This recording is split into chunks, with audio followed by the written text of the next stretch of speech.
Morning, guys. Welcome to Coffee Chat. Well, guys, I sure hope you've been having an absolutely fabulous weekend thus far. And here in North America, I'm not sure how far around the world, but at least in North America, we're celebrating Labor Day, and today is an extra day off on the weekend. And I sure hope you're getting to enjoy it to its absolute max capacity, guys. The article that I was reading today, and this is a big deal. Of course, we're all hearing about whether it's going to be a hard landing or a soft landing or whatever it's going to be with this economy, right? And this article was dealing with, oh, it's not going to be a soft landing. And I'm going through the whole thing and all this and that. And hearing all the conjecture, because of course that's what a lot of it is. But one of the things that really came out of this, that really stuck into my mind, was something I thought, this is just obscene, but it just goes on all the time. And that is this. Here we are, we're watching interest rates rise, right? Credit card rates are going up, of course. Lending rates are going up and all this kind of stuff. Do you think the deposits are? They're paying practically zero on your deposits in the bank. And that's what really blows your mind, doesn't it? Because look, here all the borrowing rates are just going really, really high, making it a lot more difficult for people to even qualify to borrow in that capacity because, of course, the higher the rate of interest and all of that, then, of course, the cost of borrowing falls in that, and whether or not you'd even qualify for the loan and the payment based on this and this and this, especially when it comes to mortgages or big purchases like vehicles and all that kind of stuff. But then you turn around and here you got folks that are trying to kind of make a go of it if they can possibly had money in the bank to save or this or that. And the banks are paying out practically absolutely zero in terms of interest that they on the deposits. And so it's kind of like one of these situations. The way I kind of look at it is like this, is like almost like the unmerciful servant, right? Here you got a guy who was in debt, and he goes before the king, and the king says, okay, you know what, I'm gonna forgive that debt. And it was like millions and millions of dollars. And then the guy goes out, he finds somebody that owes him like $50, right? Just grabs the guy and says, listen, I want you to pay my $50. And if you don't, that's it. And has him thrown into debtor's prison for it and everything like that. The king finds out about it, says, what the heck? I gave you such grace and forgave you so much. And yet here you are, going after this guy that literally owed you next to nothing, and on and on and on. And the king reinstates his debt and puts him into prison and stuff like that. The thing is this. These banks, as far as I'm concerned, are like that unmerciful servant there, right? They got these humongous, massive debts. And who are they owing it to? Well, the Federal Reserve and on because of all the bailouts and everything like that. And yet, when they turn around and they're out there lending money, well, they're charging exorbitant, like literally ridiculous amounts of interest and stuff like that. Meanwhile, you put your dollars in the bank, if you even have dollars to put in the bank, they're paying you next to nothing to utilize. It is just absolutely ridiculous. And the way in which they've set up the system, it's almost like you really don't have any alternative, hardly any alternative, do you?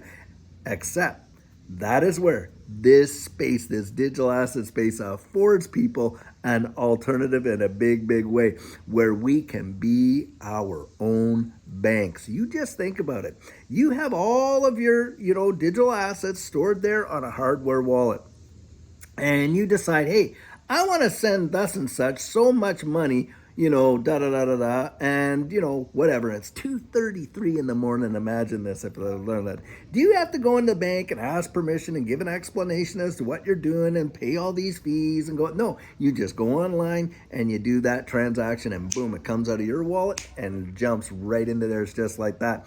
And you start thinking about that, where you're able to bank the value of your assets. And don't kid yourself, when you're talking about XRP and things like that, it is absolutely a monetary instrument. Why? Because all the attributes are there and its utilization. So just think about it. Of course, with money, it has to be a store of value. Well, XRP is for sure a store of value. Hey, it's got to be a unit of account. For every dollar is 100 pennies, right? Well, for every XRP, there's a million drops. Definitely a unit of account. How about a medium of exchange? Because with cash, yeah, it's a medium of exchange. Well, you can bet your bottom dollar, your last XRP. There are folks out there right now in the United States that are being paid their salary in XRP. That is a fact. And on top of that, look at all the services and the things that you can buy utilizing your digital assets like XRP. And you're talking settlement within 3 to 5 seconds. It is phenomenal. And guys, this is our port in this storm that's coming. It's a big, big deal. And think about this too. There are platforms out there right now where a person could take the dollars, that they had in the bank, and they could go out there and they could get like USDC or put it in any kind of another stable coin. Take that stable coin and deposit it into some of these platforms, and you really want to research this and find out who's reputable and stuff like that, because of course, we had the whole Voyager thing and on and on and on where, some of these staking platforms went down and people lost their assets. So really, if you're going to do that, research it. But what I'm trying to point out is you could literally take those dollars, convert them into USDC, stake it, and get what? 3 to 6% on your assets, where you're getting literally zero in the bank. I'm telling you, this digital asset space affords you and I, as average folks, an alternative, and that's why these big bankers absolutely despise it. I'll tell you what. Because it goes against these ridiculous practices and the financial networks that they have set up, where the average person when they get their paid, do they get a paycheck? Are they paid in cash? Most cases, no. What do they get? They get a direct deposit right into what? A bank account. Banks already do that. And think about how the banks are controlling your spending. Now, a lot of people think, I can go in and take out my money at will. No, you can't. Think about this. You got that little debit card there. Do you realize? And they'll come out, for your security, in case it gets stolen, we're going to put limits on that, where at your point of sale, there's people that at the point of sale, they can only use $300 at any one time. They can have $10,000 in the bank. Makes no difference. They can only use $300 of it at one time. Now, there's other people based on their credit worthiness. Now get this, we're not talking about a credit card. We're talking about a debit card. But your debit card's credit worthiness determines how much of your own money you can spend at any one time. And even there, the maximum's around at least $1,500 to $2,500. Well, let's say you're at the furniture store. You want to buy that thing for $5,000. You got the cash in the bank. Do you realize you're literally going to have to phone your bank and ask them to give you one-time special permission to utilize that debit card to spend your own money? Look, there are already capital controls in space. And think about this too. How much of your own money can you withdraw from a bank machine at any one time and stuff like that? You better believe that they got capital controls. The moment you put it in there, guys, think about it. It's no longer yours. It's theirs. And they can literally tell you how you can spend it. That is obscene. In this space, are you limited to buy that? Absolutely not. Whatever you have in deposit sitting there on your hardware wallet, and you've got it in there, if you want to spend it, you can spend it. You can send it. You can do whatever you want with it. That's being your own bank. And I'll tell you, that's a big, big reason why they really want to clamp down on this whole self-custody issue. And it's not that they're against crypto in this capacity, digital assets, because they themselves, look, I've oftentimes said this, but you go check the patent office and you search for distributed ledger technology and find out who's applying for all these patents. And in the last 6 months, I'm telling you guys, you're going to find out it's a lot of these big time bankers that are out there. JP Morgan, Chase, Wells Fargo, Bank of America, on and on and on. It's absolutely amazing. And if you think that they're not going to utilize those patents, I'm telling you they are. So they're not against the digital asset space. They just don't want the majority of people being aware of the alternative, and they're trying to limit that. And that's where they're coming out. And that's why you see all these big time powers that be, the SEC, the Federal Reserve, you got all these politicians, some of them out there, coming out against the space. And, you had that guy from California saying, hey, the only people that are really interested in crypto are people that want to be tax cheaters or want to commit a fraud, which is absolutely obscene. But that's what they come out doing. Guys, think about it. How many people in your sphere are genuinely aware? Not a whole lot, right? And that's where, being in this space right now affords us an opportunity to get from underneath that boot that they have so many people out. Imagine, charging 9, 10, 11, 12% on loans and then turning around paying literally absolutely nothing on deposits. And on top of that, look what they're charging for credit card rates. It is truly ridiculous. And soft landing, come on, guys. Do you think that we're going to get a soft landing in this deal? No, I think they're going to inflate like they always have until one day, boom, the balloon is going to burst.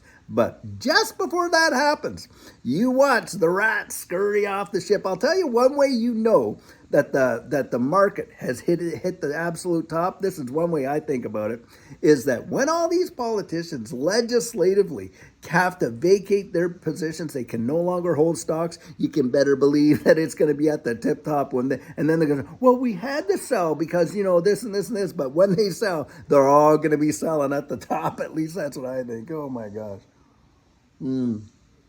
Never ceases to amaze me, guys. The level of hypocrisy and the difference, the dichotomy between they're literally creating classes of people in this capacity who has the who's who and the who's not and the have-haves and the have-nots. It's literally something that has been absolutely constructed because they're keeping most. Hey, look, this whole inflation thing, think about this. That is the government dipping their hands into your pockets and literally pulling out fistfuls of cash, cash by the fistfuls. That's exactly what it is. Why? Because they're destroying the purchasing power of your dollars. That's why. What you can absolutely go out there and get. And don't kid yourself. With this whole deal that's going on with Saudi Arabia now becoming a BRICS member as of January of 2024, you are going to watch de-dollarization like you have never seen it before, and all that demand for U.S. cash is coming back, and we will see a major inflationary event. I absolutely believe it.